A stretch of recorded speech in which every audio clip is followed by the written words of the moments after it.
Hello guys, welcome back to my channel. सबसे पहले मेरी तरफ से आप सबको राधे राधे। आज मैं अपने चैनल पर जो गीत लेकर आई हूँ, शादी में गाने वाला शिव जी का और पार्वती जी का बहुत ही अच्छा, बहुत ही प्यारा भजन है, गीत है। आप लोग को अच्छा लगेगा तो लाइक शेयर सब्सक्राइब जरूर कर दीजिएगा। ऊंचा तोहरो लीलराए गौरा आखिया रतनार। ऊंचा तोहरो लीलराए गौरा आखिया रतनार। दाँत तोहरो झलके गौरा दूजिया के चांद। दाँत तोहरो झलके गौरा दूजिया के चांद। मचिया बैठल हो मैना पूछेली धाधाय। मचिया बैठल हो मैना पूछेली धाधाय। कैसे कैसे रहलू ये गौरा शिव बर के साथ। कैसे कैसे रहलू ये गौरा शिव बर के साथ। जाटवा में बहे हुआ गंगा जी के धार।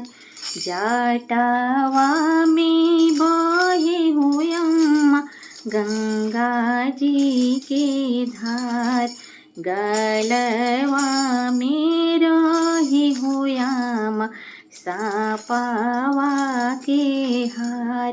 गलवा में रहे हुआ नागवा के हार। तुरते धतुरवाए मायंगुरी दुखाय।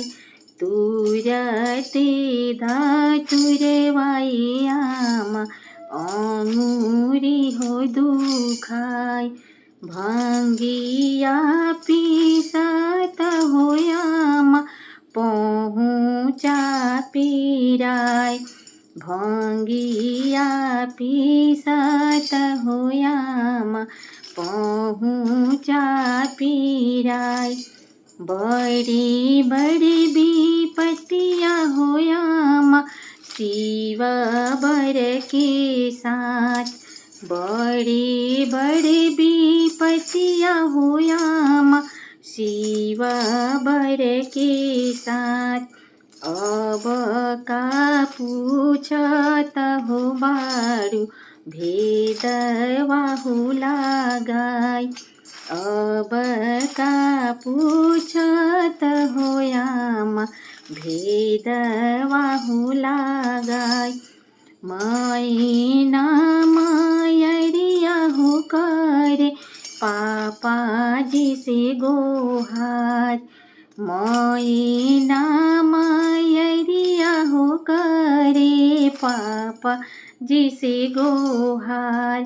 हमारो गौरा हो बेटी के बर बौरा।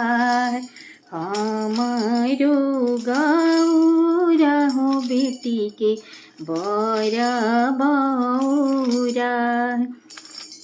खइबो माहुरवाए प्रभुजी तेजबो पारान। खइबो माहुरवाए प्रभुजी तेजबो पारान। गौरा विपत्ति आए प्रभुजी सहलो ना जाय। गौरा विपत्ति आए प्रभुजी सहलो ना जाय। ब्रह्मा जी के कलमिया होया मालिक लालीलार। ब्रह्मा जी के कलमिया होया लिखला हो लीलार। विधि के लिखल कहु याम केहू ना मिटाय। विधि के लिखल कहु याम केहू ना मिटाय। ऊँच तोहरो लीलराई गौरा अखिया रतनार। दाँत तोहरो चमके गौरा दूजिया के चांद।